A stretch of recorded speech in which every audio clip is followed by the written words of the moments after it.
आवाज आ रही है ये फोनोग्राफ से, ढूंढो खुदा को दिल से ना लाफो गज़ाफ से।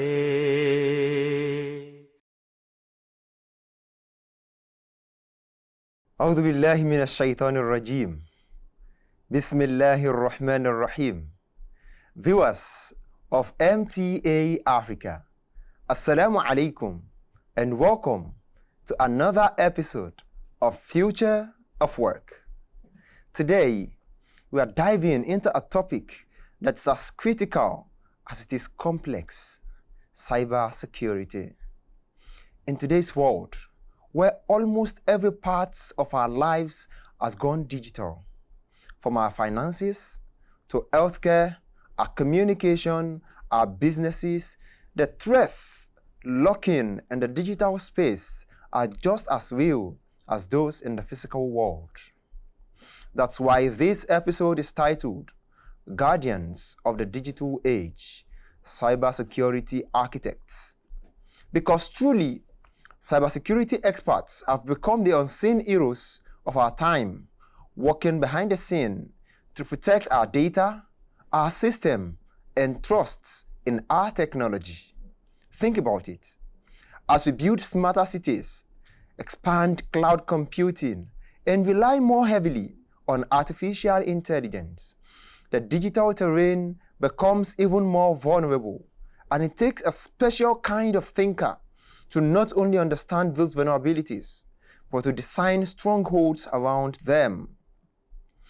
Joining me today are two professionals who know exactly what it means to defend the digital realm. They've been at the heart of building safe, resilient, and secure systems that power both small businesses and major enterprises. Together, we'll explore what it really means and what it really takes to be a cybersecurity architect today, and the role evolving, and why cybersecurity must become a shared responsibility as well as all continue to live and work online. First, I have via call Muzaffar Ajimoti, a seasoned cybersecurity professional with expertise in information security, threat intelligence, and security governance. He holds a master's in ethical hacking and cybersecurity from the University of Dundee. He has worked with the Union Bank of Nigeria and currently is leading a global financial institution, leveraging his analytical mindset and technical skills to strengthen digital defenses and mitigate cyber threats. Muzaffar, assalamu alaikum wa rahmatullahi wa barakatuh. Wa alaikum salam wa rahmatullahi wa barakatuh. We also have joining us virtually Dr. Adenike Aziza Adams. Dr. Adams is a computer science lecturer at Crescent University, Abeokuta, currently pursuing a PhD in cybersecurity. Our research focuses on cybersecurity, machine or deep learning, and algorithm engineering. Dr. Aziza, assalamu alaikum wa rahmatullahi wa barakatuh.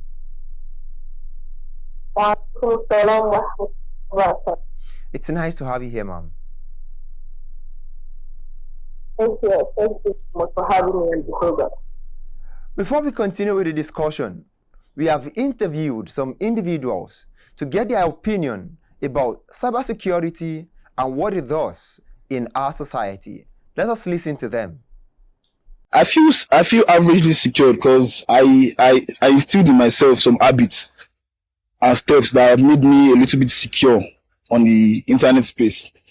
I gave myself some disciplines to make myself more secure, more cautious of what I do online and how I do it. Well, the truth of the matter is no one should feel 100% secured when they are using the internet. That's the bitter truth. But we should always double check for the security of the websites we are visiting whenever we're using the internet, or the social media accounts we're using. You should always double check for the security. The two-way verification is very important simply because of data breaching.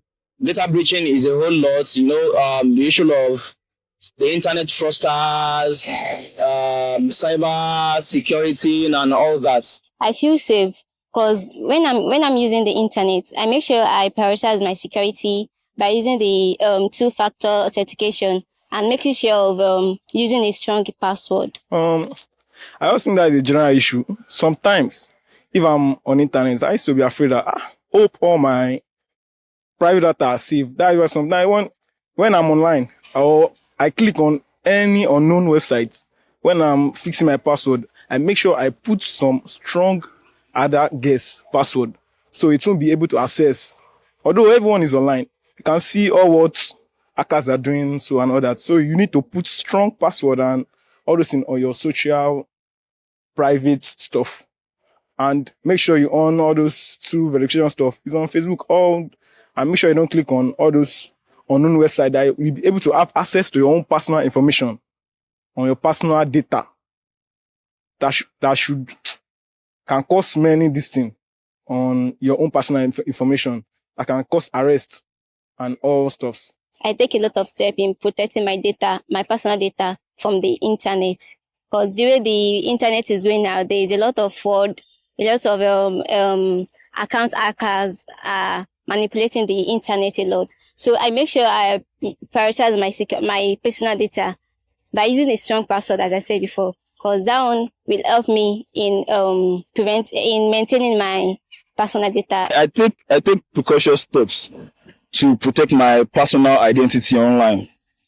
Yes, I use strong-end passwords, unique ones, and I avoid using public Wi-Fi. Public Wi-Fi for personal for sensitive tasks. Yes, and I'm cautious about my email and my links. I don't just send links and click on other links because of viruses and stuffs online. And with these habits of mine, as I said earlier, I've been able to set grounds for myself and avoid cyber threats to me. Welcome back. We have listened to what different individuals have to say about cybersecurity and role of the cybersecurity experts in our society today. To start with, Muzaffar Saib, can you please tell us what you think cybersecurity architects do exactly, and why is their role becoming increasingly important in our society today? All right, Jazakallah. To start with, Jazakallah for inviting me again for this program. So to answer your question, I would like to rephrase the question as, what does cybersecurity practitioners do? Okay. Because when you say cybersecurity architect, you are talking about a particular job function under cybersecurity. So cybersecurity is just like a last born of a father who is the most popular. So cybersecurity is actually under the information security, because when you look at what we call information security, this is the management of both the physical asset, both the intellectual asset, and both the digital asset. But cybersecurity focuses more on the digital asset in particular. So what we do in cybersecurity, we do a lot of things, and we can see that almost all the sectors we have in the world, they all have network, because without the aid of network, computers won't be able to communicate. So if computers are free to communicate to each other, definitely there is a need for us to protect them, because we always have bad people who would like to interrupt, within this communication. And to answer the other question, why it is, a promising role. So if you look at cybersecurity the way it is today, the reason why it's promising is because if you look at the phones, the laptop, technologies keeps on improving. So the more we have more technology, the more there is a need for us to protect them. For example, look at the uprising of the generative AI. Look at how people have embraced the use of AI technologies. So the fact that people have embraced this technology, we also need to look at the safety part of it as well. That is the reason why, if you check the internet, you will see some recent security measures for AI. A very good example is what we call the prompt jacking. So a prompt jacking is an attack whereby a malicious hacker or a malicious person can use to hijack somebody who is making use of what you AI. are trying to say is, even with the use of AI, while you are prompting an AI, there is a possibility for people to hijack your information from the Yeah, prompts. definitely. Yeah, Wow. yeah, definitely. AI comes with a lot of vulnerabilities, and one of them is prompt jacking as well too. Oh, interesting. So, if I can get you correctly, cybersecurity practitioners or experts are those that deal with the security of our information, or should I say, the security of the informations that will pass through the computers or different different digital means, right? Exactly. So, in the same vein, it would be safe to say the cybersecurity architects are those who build those systems, right?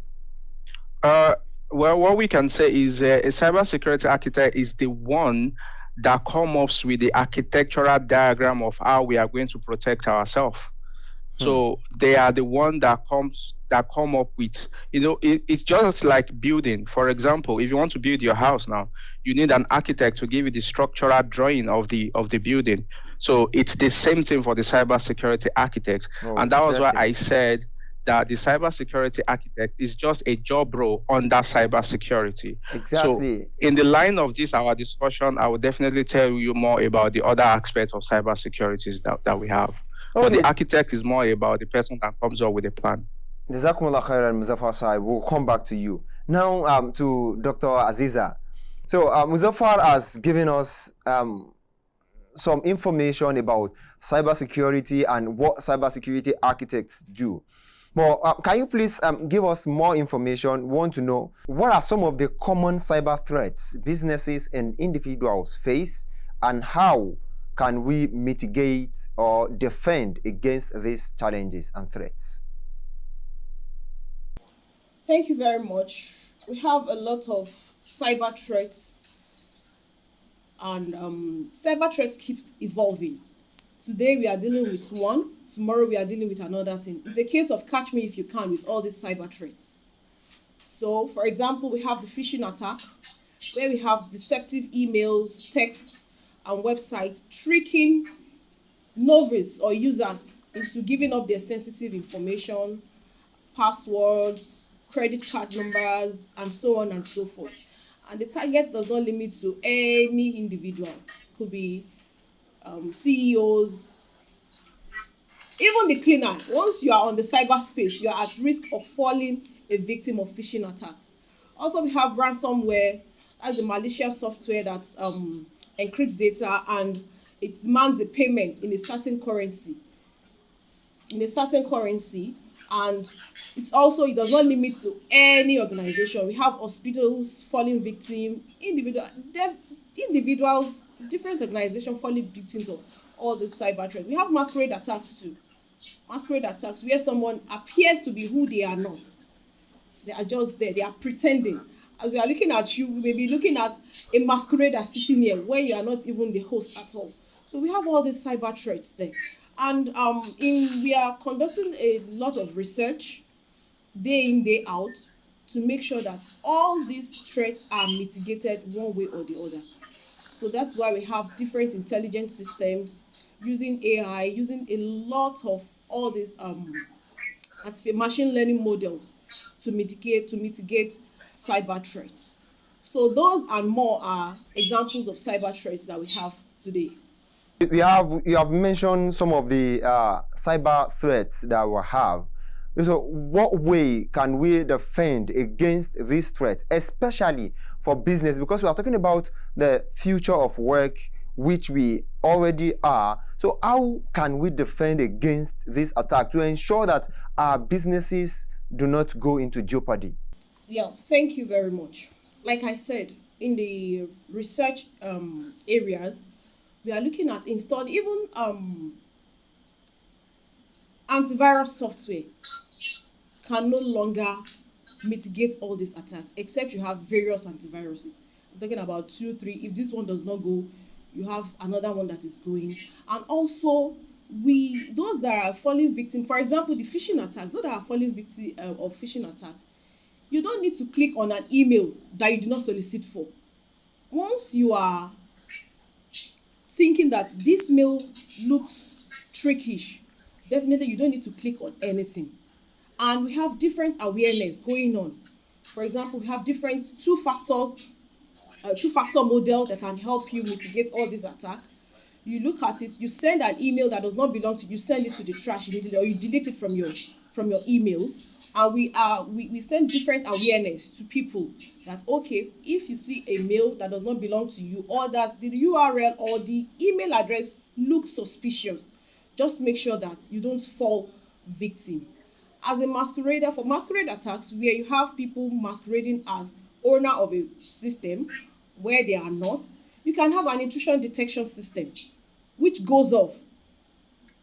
So what this mean in essence is that the most important thing to do is to know what you are going, especially for businesses, know what you are doing, know the attacks that might come out of your at your businesses, because what you don't know you cannot defend against. You have to know what you are into, and you must be able to also know ways by which you can mitigate the challenges that come with these attacks.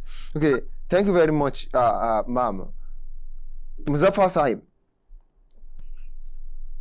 Now, we understand that cybersecurity experts or practitioners, they work with different organizations or different bodies.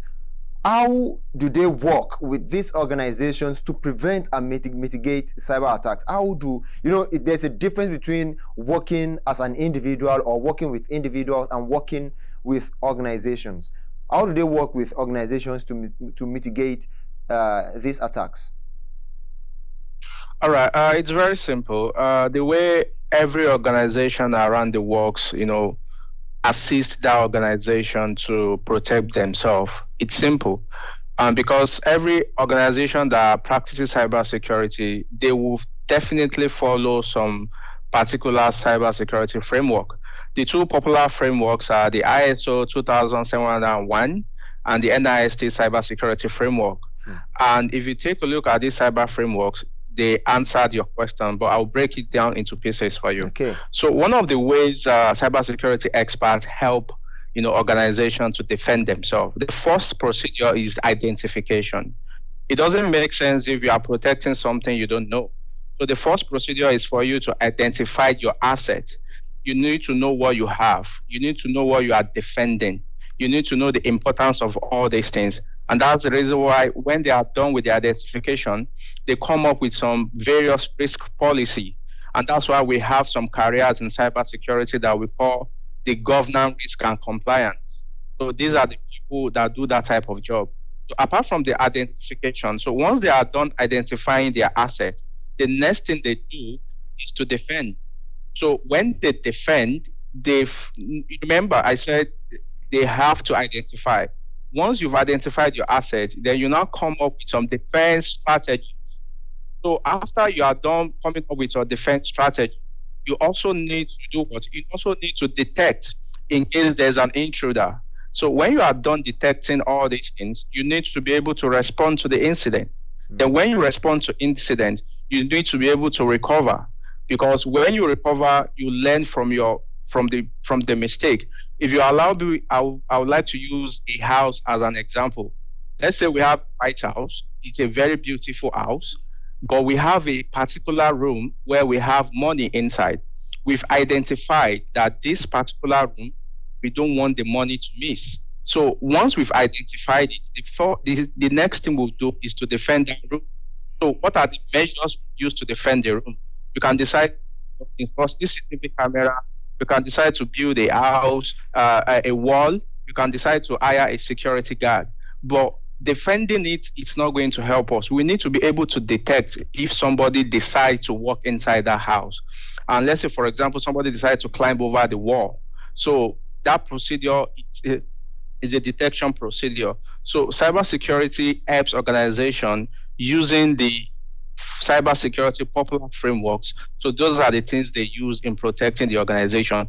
And the funny thing and the most exciting thing about cybersecurity is we have the cloud now.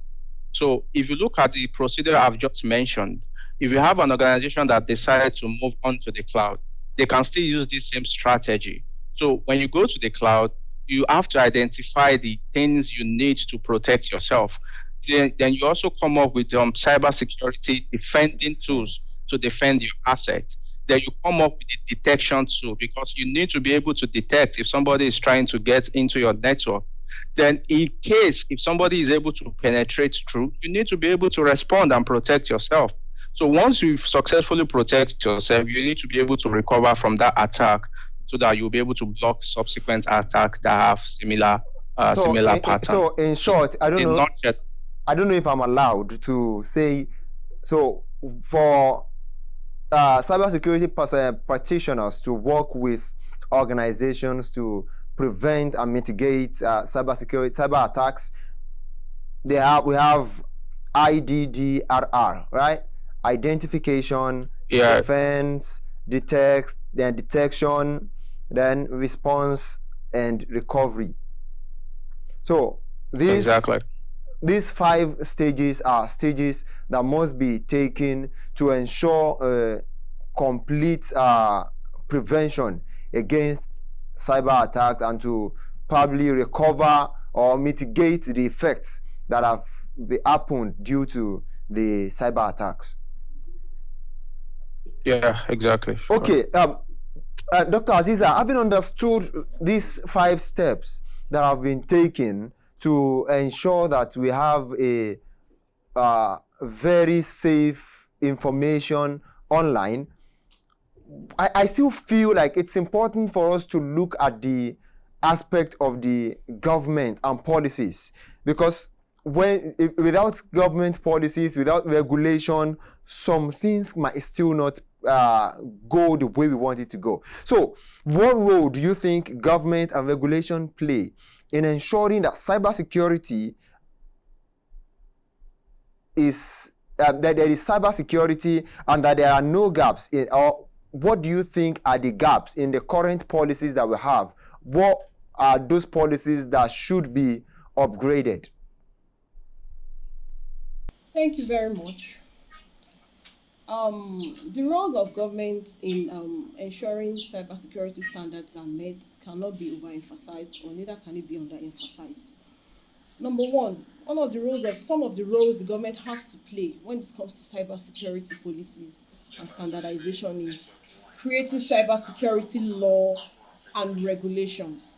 That is, sending standard rules for data protection and data breaches. For example, in Nigeria today, the agency responsible for that is the National Cybersecurity Coordination Center in Abuja. And in other countries, they have their own body. In the USA, they have HIPAA and other regulatory bodies all over the world. And also, the government should make sure that they have national cybersecurity strategies.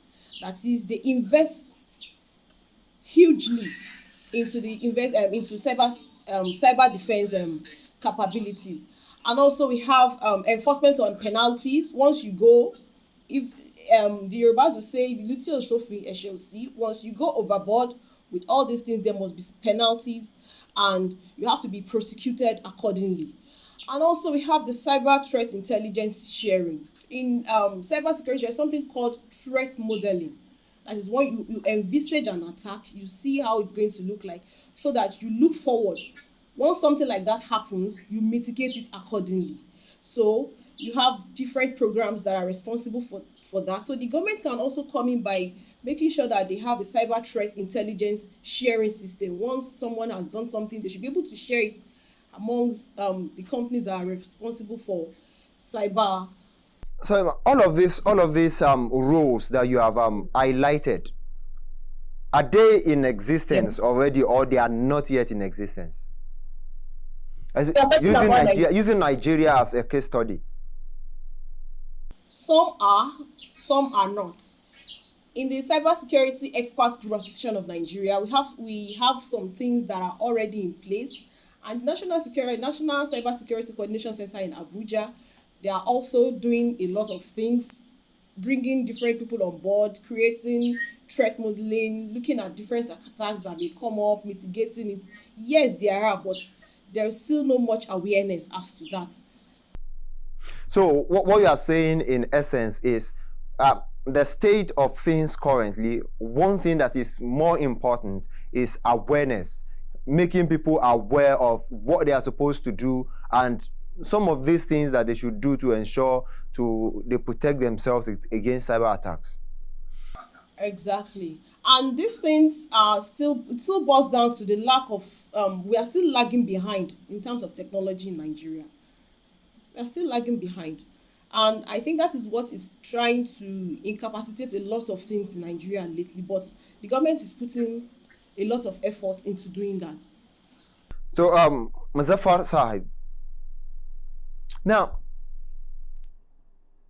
we understand that the government is doing its best to ensure that the cyber information are safe in the digital space. However, because when you were speaking the other time, you talked about how there is consistent need to protect our data. This means that there will be jobs for experts or practitioners of cybersecurity, people who need to protect our data. The more we go digital, the more we need people to protect our information online. So, what advice would you give to people intending to go? Well, I'm sure some persons, the moment they hear this, they feel like, oh, there's an opportunity, there's a career in this line. Why can I not pursue a career in this line? So for anyone who is thinking about pursuing a career in the line of cybersecurity, what advice will you give the person? All right. The best advice I will give is, first of all, you don't have to be too good. The only thing, one of the prerequisites knowledge is you need to understand basic networking. A lot of people make this mistake. So people you think said you don't have to be too good. Can you explain what you mean by too good? So what I mean by you don't have to be too good is some people think when you work in cybersecurity, you need to be extraordinary in what you do. No, because there are many roles in cybersecurity, and there is one illusion that most people have. So some people think cybersecurity is all about hacking the system, and that's why some people decide to, go into cybersecurity and start learning hacking. So what I would advise people is, if you want to get into cybersecurity, the first point of knowledge you need to understand is the basic of networking. So you need to go through the OSI model. You need to understand the TCP and UDP. You need to understand GHCP, the way computer interacts. Like I said the other time, the foundation, the bedrock of computing is networking. So for somebody that wants to go into cybersecurity, you need to start from there. So once you understand the basic networking procedures, you can now take some cybersecurity courses, and I will advise you to start from the security policies, because for everything we do in cybersecurity is based on a particular policy. In the other time when I was explaining how we defend, I made mention of the two popular security frameworks that we use in the industry, the ISO 2701, and we also use the the NIST framework. In some companies or in some countries or some organizations, some people use COBIT, some people use SOC. And additional knowledge is when it comes to security policy. For example, if you work in banking sector in Nigeria or anywhere in the world, as a cybersecurity guy, you need to understand this PCI. You have to understand the PCI DSS framework as well. Additionally, if you find yourself in edge sector, you need to understand the security policy that talks about the HIPAA, which is the IPA, security frameworks. So that is the foundation. So once you know the security policy, then you can now move into the technical side of things, where you learn about viruses, threats, malware analysis. Then gradually you can now move into software security. Then from there you can now move into penetration testing. I always tell people it's not bad to learn hacking, but it's not everybody that will be a hacker. So most people wants to be a hacker. But the unfortunate part about this route is many organizations don't need hackers. They outsource this job to consulting firm. And that's the reason why you see most people that have career in ethical hacking, they work with consulting firm. So in a nutshell, if you want to get into cybersecurity, you can do some trainings with Network Security Plus, and you can Network Plus, and you can also do CompTIA Security Plus as well too. So those are the two things I think you can do if you want to start a career in cybersecurity. So I can see you have quite a lot to give people that are coming on board. It's like you want to mentor people to tell them this is the route you should take, not the other way. Thank you very much, Jazakumullah khairan, for that valuable information. Dr. Aziza, what would be your advice for, especially as a teacher, what advice would you give students or individuals or mentees who wish to pursue a career in cybersecurity? Like the first speaker has said, that cybersecurity is the last one last one of all those branches in computer science. For example, if you want to go into cybersecurity, you must learn and master problem-solving skills. Not that if you have done a penetration testing to some point, you don't say, no, I can no longer do this. This is too difficult for me. It is called computer science. You have to know all these things. So knowing and having a knowledge of problem-solving skill will go a long way to help someone who is going into cybersecurity. And also you should be able to understand, to be able to improve communication and leadership skills. For what this first speaker has said, you can also add zero trust architecture modeling, because that too will help you to go a long way. In cybersecurity, we have different roles for different people. You cannot be a master in all, and you can also be a master in all. There is no limit to knowledge, acquiring knowledge. But above all, you should be able to translate technical information, look at different frameworks, look at where you are going to come in, collaborate with people, do what you can, do your best. And I'm sure the sky is the limit for everyone who is trying to venture into cyber. Jazakumullahu khairan, Dr. Aziza, for that great insights. Jazakumullahu khairan, Muzaffar Sahib, for your time and for the information you have given us today. Viewers at home, cybersecurity is a very wide field for everyone to go into. And for anyone who is wishing to go into cybersecurity, the first thing you must understand is how computers communicate. And this will be learned through networking. When you have the basic networking skills, you know the basis of networking. It means you have knowledge about the way computers communicate. Then after that, you have to make a decision. Which industry do you want to go into? You want to go into healthcare, you want to go into banking, then you learn the policies of that industry. You have to be a master at something. You have to be a master at something. When you know it well, then you'll be able to fit in well, not learn everything and all. So if you want to go into healthcare, learn the policies that deal with healthcare. If you want to go into banking, learn the policies that deal with banking. If you want to go into other sectors, learn their policies, the language they speak in that industry, learn it. When you learn it, you know more about that industry and you become a consultant. In fact, you become an expert in that field. And with that, you'll be able to thrive in the field of cyber security. Above all, it's also very important for you to have the problem-solving skills. Identify the problems in your industry and provide solutions to these problems. With that, you'll be able to thrive in the cybersecurity space. Thank you very much for being with us since the start of this program. We want to hear from you. If you have questions, comments, or feedback, do not hesitate to reach out to us via africa@mta.tv. I remain your host, Abdul Qadir Ismail Oluwagbemiga. Until we meet again on Future of Work. Wassalamu alaikum wa rahmatullahi wa barakatuh.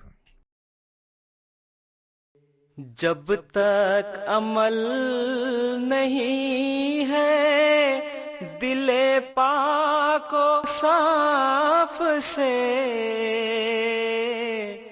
जब तक अमल नहीं है दिले पाको साफ से, कमतर नहीं ये मशगला बुत के तवाफ से, कमतर नहीं ये मशगला बुत के तवाफ से।